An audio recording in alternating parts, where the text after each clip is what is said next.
This is KBCI.blogspot.com, YouTube, Boston, G.B.R. Today is January 13th, 2013. And I just left from another tragic death here in Valdosta over Troop Street. North Troop Street, that is. Another black African-American male taken down through the power of a gun and probably some mental state that is not conducive to a well-being operation of an intelligent mind. Doctor, what happened today, my beautiful girl, as we look out the world today? Everything seems to be pretty good this Sunday morning. It's good to be alive amongst the living. It's sad to hear this kind of news. Yes, sir. You know that if someone lose their lives,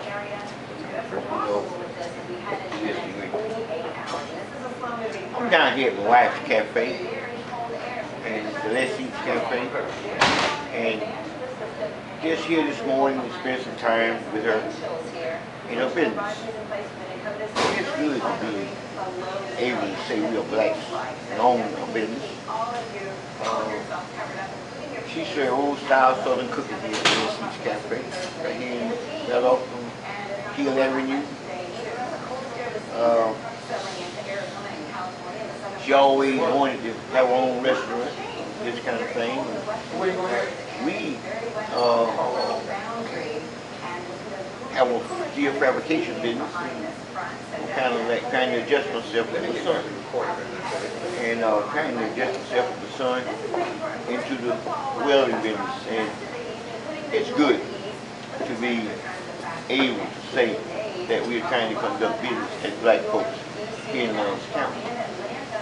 You know, things are so one-sided, and we've been trying to get things right. It's Sunday morning, you know, it's like another Sunday on this church. I'm a minister, and I'll probably miss it today. We got other engagements that we have to go out and do. The point is that something got to change. Yes, sir. Something definitely got to change. I wish some leader, maybe we need to do it, we can hold a meeting and just for once, let the young people take the stage and put the older folks in the audience and let us listen to our young people. We know that if a person is picked up on drugs and committing any crime, get any kind of probation, any kind of, even domestic violence, they scar. Yeah, when they get ready to go get a job, they may have child support. How do they get out of it if they can't make money? I mean, what kind of world is that? When we would come up, Doc, you know this, man. If we wanted to throw watermelon across the field, there was always something to do if we wanted to work. But now you got people who want to work. I ain't talking about them who don't want to work. You got people that want to work, can't find a job. That's true. And then when you go downtown and you look, you see all these businesses. And when you look who's employed and who's not employed, Dr. Matthew Richards did a video called The Chorus of Fear a few years ago to show the disparity between the income among whites and the income among blacks. And it's devastating, my beautiful brother. Well, you know, the statistical analysis shows that in the disparity report. Yes, sir. G.B.R. Yeah, yes, sir. It shows that the black children, these children, the white children in the city, like 5.2% living in poverty, and the black children in the city is 50.6%. That's too staggering. That's a statement within itself. Yes, sir. And it's something that we need to address. Our councils come together, they meet, they're planning a march, they're planning many things, but no one seems to come together with something that's constructive enough to make a real difference, that bring about broader action. Well, Doc, I really believe that I remember back in the day they said there was two Americas, one black and one white. It seemed like there's two Valdostas, 1 and 2. And Councilman Wright have been complaining, well, I'm not complaining, but addressing the issue of the same club where this young man lost his life last night on Farm Block. He told me to count the rights, so he just talked to the mayor. You know, Mayor Gale last week on the same issue. About that club? About that club. I just did if you check this site here, you'll see where I stood. The man talked about the jail and rats in the jail, big as cats. And I stood on Oak Street Extension and talked about the white Caucasians got hit by a car. They ran hit by 2 cars, and because there's no place for pedestrians to walk up North Oak Street. And so I stood for City Council. And about a month ago, a white lady from BSU addressed the same issue. It's what the City Council do. They sit there, but they never get back with you. And they push us to the end of the agenda, which give the appearance here in Lyons County that they don't really want to hear from us. And so, to bring it all into analysis or a nutshell, it seems that we don't take human life that serious here in America until it happens, and then we'll have a meeting. But what about the young people? The young people, I think, need to be on the stage and let us hear what's on their mind. Let them tell their stories of what they have to go through every day. We know what the older people are thinking. What do the young people have to face every day? They need to come up and address some of the issues, because after all, there's a lot of profiling taking place here. Yes, sir. Okay. This city is good at profiling. Yes, sir. Okay. And the young people are moved to stereotypes. Yes, sir. And they don't get a chance, they don't get an opportunity. They are rustled, like they heard cattle, and the jail, like the young people, the courts above the young people. Yeah, it's hard down, and like this morning, and I commend the law enforcement. I shook their hand, and Officer Childress was there, and I commended them for the job that they are doing to keep us safe. But then again, I look and I think about the 31 jail deaths. I think about what's being done to put a stop to this. I look at the individual at the jail, been out there for over 12, well really 13 or 14 months. His attorney didn't come see him, what I'm told. No bail was set, so he's been sitting in jail for over a year. What happened to a speedy trial and due process of law? What happened? And then if nobody says nothing, the news media don't report it. There was a time, Doc, when people used to go to 60 Minutes. They would call 48 Hours. They would go to their newspapers. They would call WCTV or NBC, and they would come out and investigate. And then they would put it on TV, so at least the people would know what was going on. But look like those days are long gone. Well, what you got to face is that there's confinement, and you are confined by integrated segregation. Okay? You are confined by integrated segregation. What this does, it put everybody together. Okay? And then it converts it to low income. Now, you could be white, you could be Hispanic, and you're in a low income area. So, therefore it makes it integrated segregation. But then, the color factor comes in when you are screened out of the answer. And reality shows where you are the recipients of all of the harshness that come from law enforcement, that come with the territory of immoral principles. All the concepts that we have facing us is a big dose of reality. Now what we need is rising up. Okay? And actually, we're talking and start doing something about it. By coming together. See, number one, we got some ignorant people in there. The only thing is they don't know. Okay? Ignorant in the worst degree. ignorant from the lack of knowledge, understanding, and even in education. Now, there's a difference between ignorant and stupidity. Okay, now we got some stupid people. That's it. Okay? And we got some dumb people. That's it. Yeah. Now, you know what's bad? When you find them dumb, stupid, and ignorant. Yes, sir. Okay? And these are the ones that can be defined and practice autonomy and changes that do not believe in themselves, do not believe that they can do anything except being put down. Don't believe that they was created by divine rule on an equal basis. Well, how can we change that, bro? Or what's going to take to change it? We got to change that from within our own being. First of all, we have to realize that we are in control from within. That our bodies can't do nothing except we decide to make a decision. See the young man that shot the young man last night? Or suicide. Or suicide. Whatever the case may be. It was a decision was made and his body reacted. So scientifically, we have to make these decisions from within to control us without. And we got to make the right decisions economically. Well, now, you say economically. Why do you think that in the black African-American experience in America, you don't hear much about economics? What we hear about is Jesus,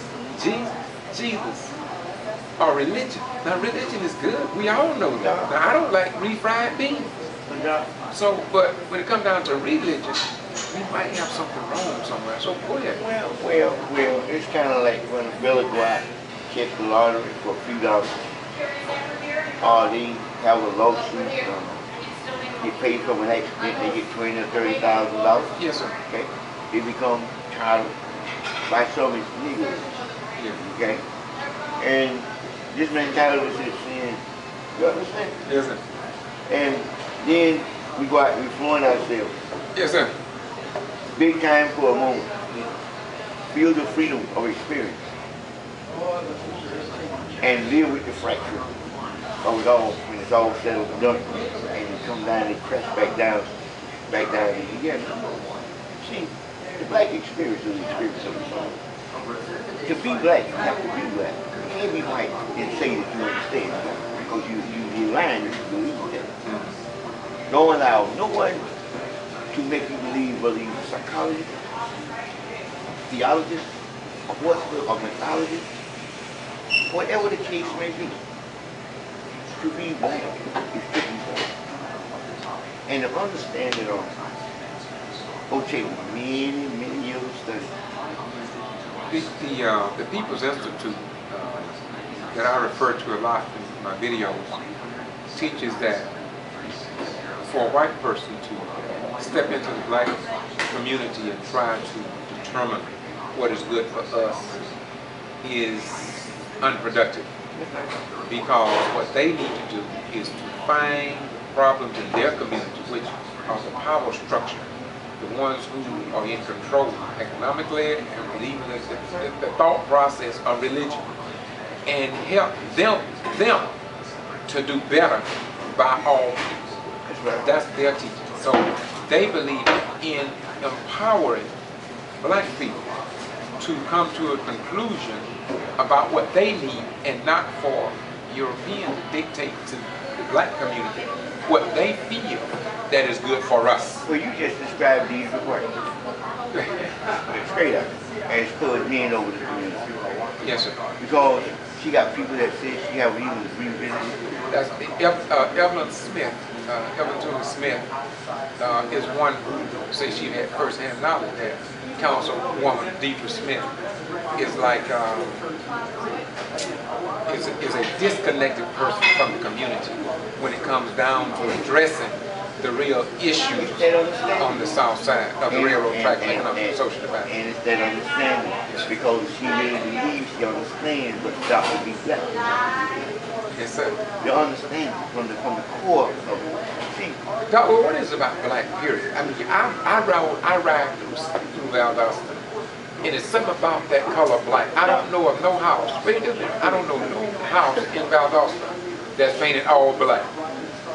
Some painted all white, but not all black. And do you think it's a psychological thing? Just maybe. I understand.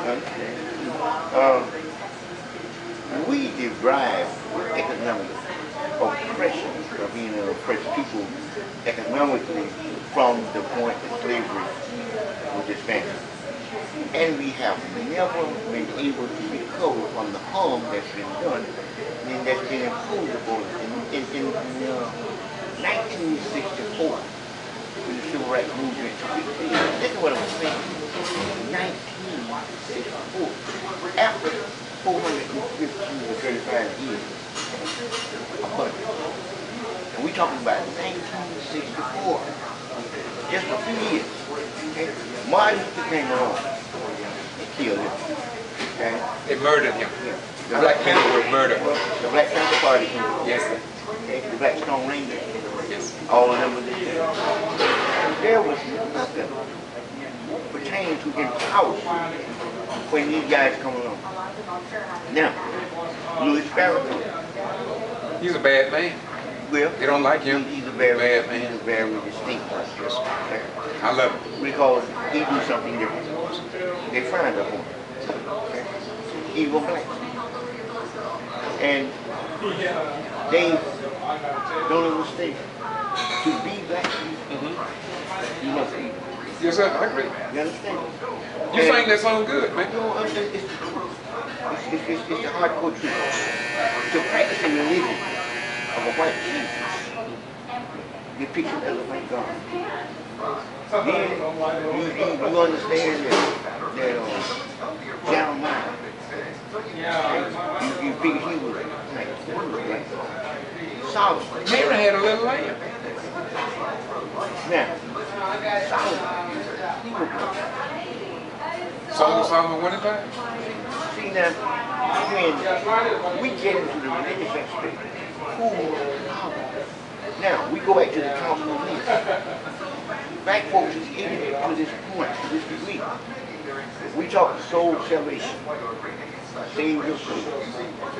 Lay our hands upon it, cast out demons, heal wicked spirits. Oh, I believe in all of this. Well, I believe in the divine. But I also lean more toward the reality of life. And the reality of life is Dr. B. Black.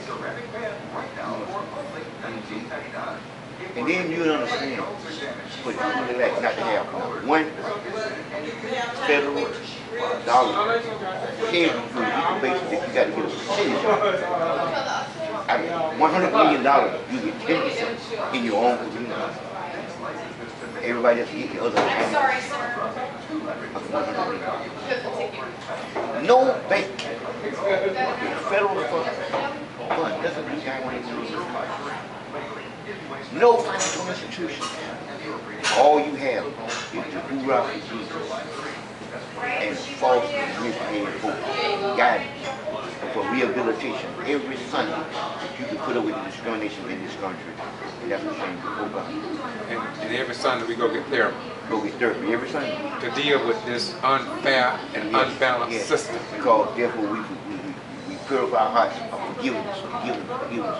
And we want to be accepted by everybody but us. We want to be accepted by unforgiving people. Yes, sir. And we just don't get it, do we? We don't get it. We keep doing the same thing over and over again. And I look back and I think about in the 50s and 60s when people was crying, I say, things gonna get better. Things gonna get better.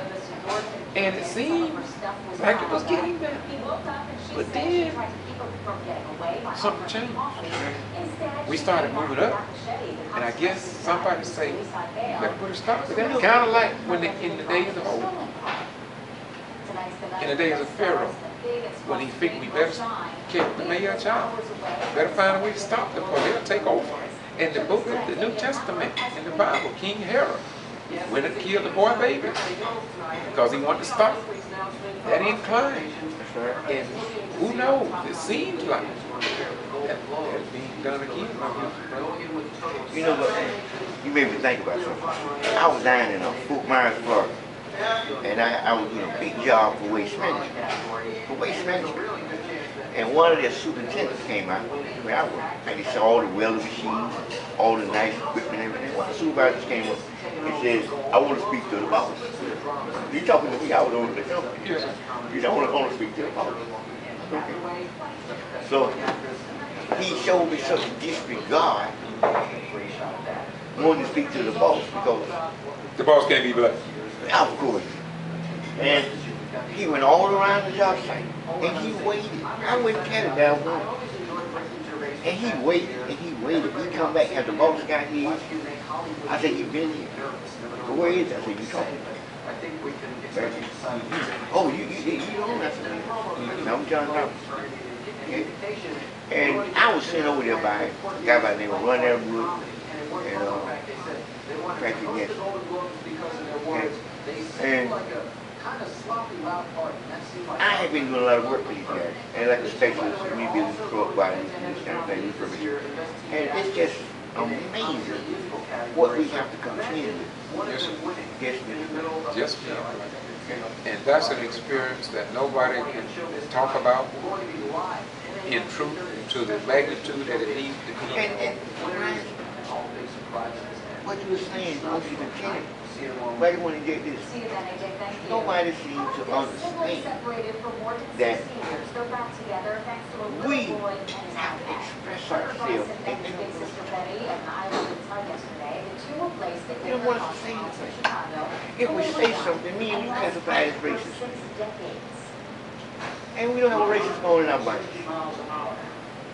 Well, you got white people in your family, Latinos in your family, black people in your family, and other stuff we don't even know about. Well, let's get ready to close this out. Brother, thank you for wanting to share with the people what's on our minds, and that's something that the average black man don't even have an opportunity to do. And that is to express himself to the degree that we do, because for some reason, both of us didn't pay our rent in the house of fear. And so we moved out of that house of fear. We no longer live there anymore. And so when you are fearful, you can't speak from your heart. And you don't even look right in your eyes.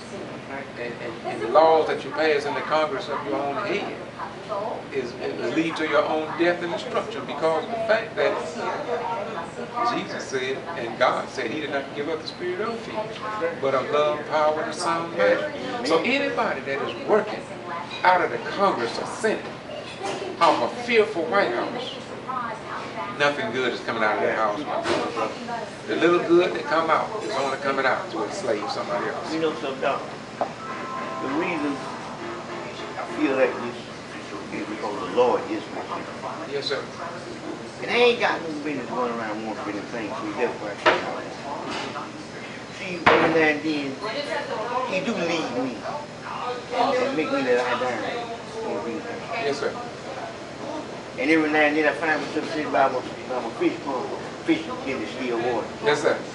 And when I go into deep meditation and thought of who I am and my blackness, He restores me. Yes, sir. And then when I gather myself all together, I realize that He's trying to lead me in the path of blackness. Not only just for me, but for the nation. Yes, sir. And I realize that I'm a dying breed. Yea, though we walk in the valley of shadows of death, we know not to fear for evil, because we know who is God. Yes, sir. Even though we go through hard times and hardship, yet we run. Sometimes we lay down and we step, and every now and then. See, He take our enemies, dog, and He places a table for us in front of our enemies. He anoint our head with oil by the wisdom and knowledge and understanding. Surely our cup runneth over because of the burden that come on us away from us. And we know that we're going to dwell in the house of the Lord forever, because we have no choice. That's all we got. We ain't got nothing. So what you're really saying, let me analyze what you just said for the people on YouTube. What he just said is that you heard the old saying about judge a book by its cover. Please don't do that. Please do not judge a book by its cover. You judge the book by what is written in the book along with the cover, but above all, you judge the book by the mindset that book instills into the human head that lead him to a new reality. That means that if is going down the road of destruction.